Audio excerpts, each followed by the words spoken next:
I'll have to be honest with you. First thing I'm going to mention right up front is it's free.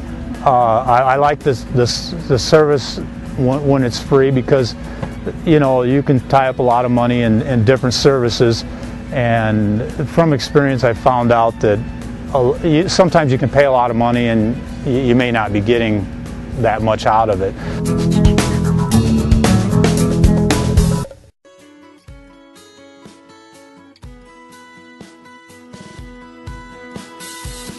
Good afternoon and welcome to GrainTV. It's July 10th, 2013. To my left is Logan Burgess and I'm Brock Shimbino. We had a relatively quiet trade in Chicago today. Let's turn with a fire tip to see how we ended.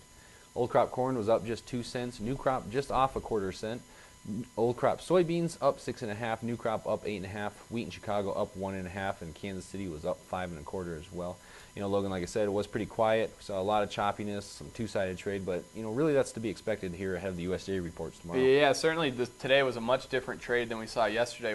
Yesterday it was a pretty strong move to the upside, very directional trade, but today we did see things kind of quiet out coming into tomorrow's report. Getting the action started today, we did see an export sale to China for new crop corn of 120,000 metric tons. Not a huge story there. Additionally, on the old crop, as it pertains to corn, we did get some ethanol numbers out this morning as well. We saw a pretty good production figure there. 885,000 barrels per day on average were produced last week. And kind of driving that was the ethanol crush margin. We've seen that pick up a little bit here in the last, really just in the last week. It's now above $2 per bushel. We haven't seen it at that levels since about April. So that should support ethanol production here moving forward. But as you can see here from the chart that we've been updating throughout the marketing year, the red bars are weekly production. The green line is our expectation. And as you can see, the blue line is last year's production.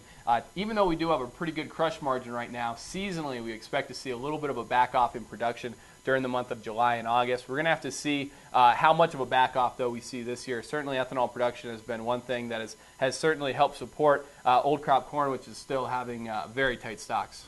Yeah, we do have continued tight stocks for old crop corn and for soybeans, and of course tomorrow what traders and producers have been waiting for is the USDA WASDE numbers that are going to be their monthly report. If we take a look at what the ending stocks are projected to be by the average of analysts' guess here, you can see that corn is average, looking for a reduction of about 44 million bushels. Soybeans just a slight reduction of 4 million bushels.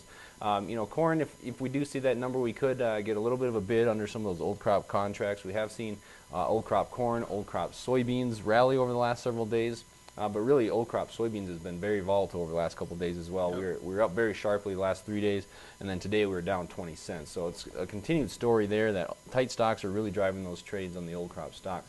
As far as new crop stocks are concerned, looks like we're looking for a little bit of a reduction on corn by about 50 million bushels there, soybeans by just a few million bushels, and then wheat down by about 25 million bushels as well. So not real big revisions expected out of this July WASDE report. Yeah, certainly we did just get some information from the USDA toward the end of June, that June 28th report. Certainly all expectations are for the USDA to remain firm with their expectation. From that report in tomorrow's WASDE number, the number that the USDA projected for corn, 97.4 million acres. Expect that to be used in tomorrow's report. And yield, I know we were talking about it a little bit before the show. There really hasn't been a lot of information. I don't think enough new information in terms of the yield potential out of this crop during the month of June to justify the USDA revising their yield expectation from the June WASDE report. Certainly we have seen good to excellent ratings improve a little bit, but not to the degree that I think will make the USDA make changes. Probably just take a wait-and-see approach in terms of those yield numbers. But bottom line,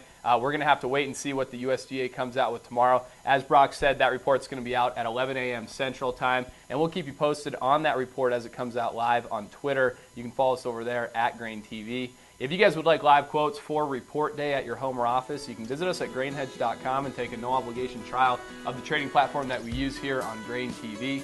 In general, though, that kind of wraps up what we saw here for a Wednesday. Thanks a lot for joining us. We'll see you tomorrow for the big